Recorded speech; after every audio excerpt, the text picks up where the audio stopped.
This is the CitizenLink Report. If you find our insights helpful, would you support our video efforts? Your gift of $25 or more goes a long ways. Covers the crew, lights, cameras, all that.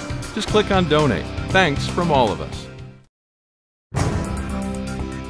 Conservative groups that were improperly targeted by the IRS are going to court against the government. This is the CitizenLink Report. I'm Stuart Shepard along with Bruce Hausknecht, who follows the courts for us. Hi, Bruce. Hi, Stuart. What's coming out of the hearing so far should have every American sitting on the edge of their seat concerned about what's happening in Washington. Yeah, this is an agency of the executive branch of government that has run amok. We have found out since earlier this year that over 300 conservative groups have been essentially slow-walked through the IRS application process for tax exemption. The IRS has been audited by its own Inspector General that works for the Treasury Department.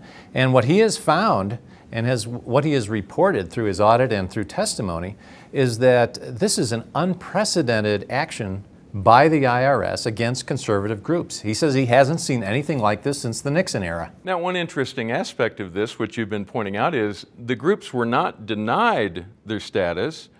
They were just slowed down. Tell us why that's important. Well, if someone had been rejected, they would have a reason to sue the rejected parties.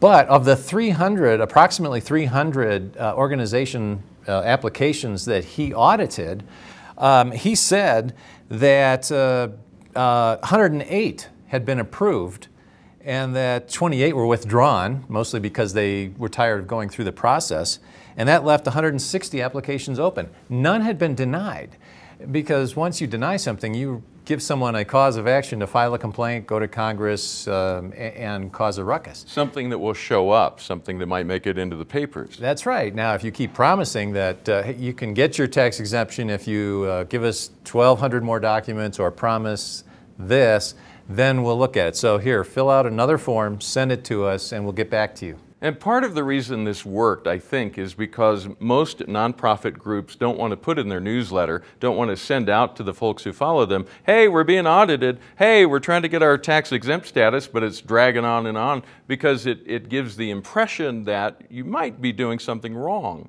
Yeah. Now we've seen an interesting dynamic. Groups all over are coming out saying, hey, look, we're on the list too, and now it's actually become, in a weird sense, a bit of a positive for nonprofits. Well, that is true, and once you realize that you're part of a larger group that is being targeted by the federal government, there is this sort of coming together, and that's what essentially caused the Tea Party movement to come up to prominence in 2010 anyway, and that's what most of these groups are. One of the groups that has been getting some attention is called True the Vote. They started in Houston, Texas, but then became more of a national movement. They have a very simple goal in mind. They just want to make sure that when people vote, they're actually citizens, actually have a pulse, actually that the address they put on the registration is a house, not a vacant lot, that sort of thing. Well, Catherine Engelbright, who's the president and founder of that organization, says the 2012 election was an eye-opening experience. It was really the first time that we took the national stage in politics, and our goal was to make an impact on the debate of an election that would go on to become one of the most expensive and most polarizing that we've had in the history of our country. It was amazing to see how quickly this organic movement spread. As our effort grew and our research made national headlines, it was encouraging to see that the country was on our side. Now, with November behind us, what we are seeing is that the effort to derail citizen engagement is more organized than it has ever been. Now, it's worth pointing out that not only was her organization hit with an audit, but she personally was as well. Yes, that's right. She and her husband own a business, and it manufactures things. And suddenly, besides the trouble with the IRS, she was getting phone calls from the FBI. They had an investigation going on of one of her employees.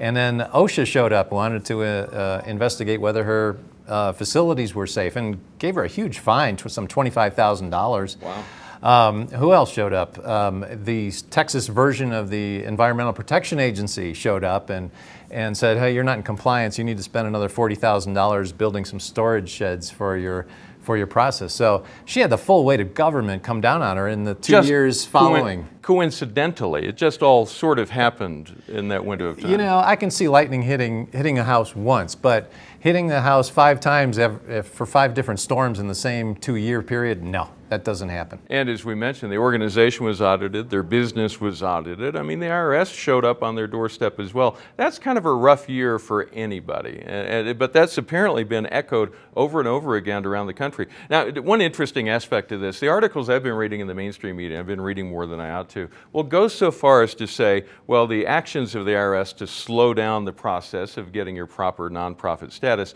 work to hurt these groups as far as raising money, but they kind of stopped there. But the real impact of this was all about the 2012 election. It had to do with keeping conservative voices out of the conversation during an election season. Well, yes, and it even goes back to the 2010 interim elections too, because a lot of these Tea Party groups came to being in that year prior to the 2010 elections, which proved to be a big sweep of Congress for Republican candidates. So yes, it has definitely impacted the election process. Let's talk a bit about the breadth of the groups that have been hit by this. Many now, as we just have talked about a couple of minutes ago, are coming forward saying, we were hit too, we were hit too. I know. Since this came to light, we've heard from Billy Graham Evangelistic Association and Franklin Graham's organization, Samaritan's Purse, and another newspaper in North Carolina called the Biblical Recorder that's been around for 133 years.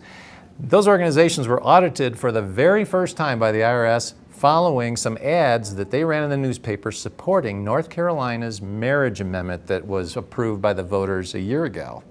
And it's just amazing that the coincidence of a 3-organization audit would happen just following some newspaper ads that those organizations put in the paper saying, vote your values. And we can't say too many times, only conservative organizations were hit. Liberal groups appeared to have a quick path through the IRS and got all the paperwork done and were out there doing probably far more political activity than they should be doing under their nonprofit status. Meanwhile, conservative groups are being hit over and over again. And by that, ask yourself this: do you believe that marriage is the union of a man and a woman? Do you believe that life is sacred and that babies in the womb should be protected? Do you believe in all the things that conservatism stands for in the broader sense, including that we should be a nation founded upon the Constitution? A lot of folks support gun rights and are very active on that particular issue. Those are the groups that were targeted exclusively. Right. In fact, there's a story being reported out there that Obama's half-brother, President Obama's half-brother from Kenya, filed an application for a 501c3 tax-exempt foundation. His application was approved in 1 month, and it was backdated 2.5 years so that donors to his foundation could get a tax-exempt receipt going back 2.5 years, which I understand exceeds the power of the IRS to even grant. Yeah. So yes. What needs to happen? Well, there's a new commissioner, Danny Werfel is the new IRS commissioner who... Acting commissioner. Acting commissioner appointed after Doug Shulman resigned. And he has promised to get to the bottom of this. He is not with the IRS previous to this, so hopefully his promise to clean up the IRS, bring it to light, find out who is violating the law, because it appears some federal laws have been violated, fire people.